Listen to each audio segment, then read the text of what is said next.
right, guys, we're at the toolbox, and we're gonna show you a tool that I think a lot of guys don't appreciate, or they underappreciate. There is a couple of different ways you can do the same task that these tools do. One is a thread file.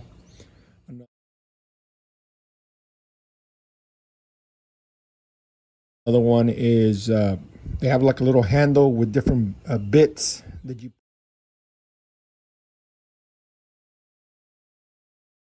put in it, and you can turn the handle around and it'll restore the threads on the shaft. I like that one too. I used to have one, but got borrowed, never returned. But anyway, this right here is great tool. That it's one of those tools. Will you use it a lot? No. Will it save you from a big headache? Yes. Case in point, we were working on a Freightliner, and we did the brakes on it, and the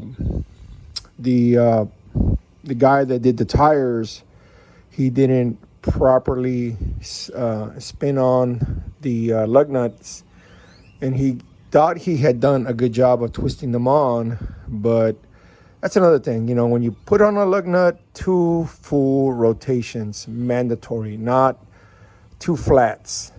I'm talking 2 360 degree turns on the nuts when you install them. Anyway, make a long story short, been a long day. We're ready to leave, and the guy boogers up one of the studs.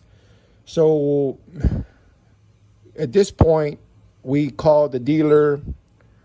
They don't have a stud. There's not a stud to be found. There's not a stud to be had till this happened on Thursday.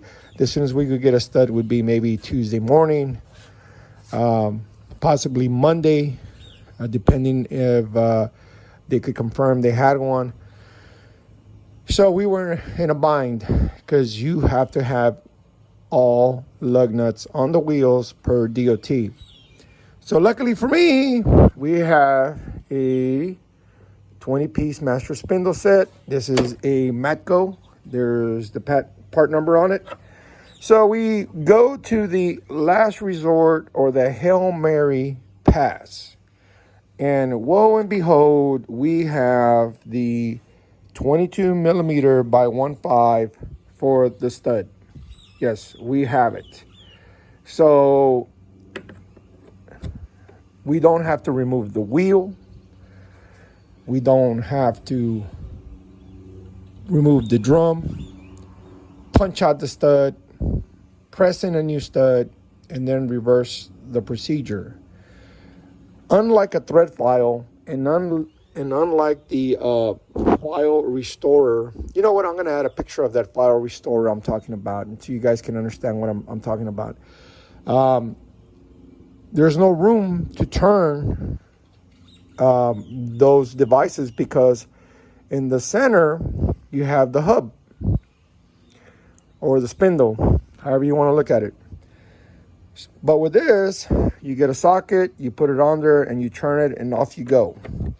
Now, here are the sizes. Guys that do CV axles, I think this is something you should have. Guys, really, honestly, when it comes to taps and dies, I've always been a big believer, buy, and buy. Metric, standard, British, whatever. If you need it once, buy it. This actually came across. I needed I think it was one of these I needed, small ones. And at the time, the tool guy, I was buying a lot of tools at the time, he made me a real good deal on this one. He had it on the truck for a while. Special ordered it for a guy. Guy didn't like it, and so he gave it back. So the guy made me a real good deal on it. I forgot what it was these days. But anyway, it's been riding around in my truck, and actually I was thinking about bringing it down and save the day. 20-piece master spindle rethread die set. It's one of those things, guys. You know, you're never going to stop buying tools. If you're always trying to be at the tip of the spear, if you want to be the big dog in the shop, if you want to be the guy that has the answers, you're always going to be buying tools. But you need to buy smartly and invest wisely. This right here, Lifesaver, just thought I'd make a video just because we had a situation that came up. So I thought I'd share. Hey, leave a comment. Thanks for watching.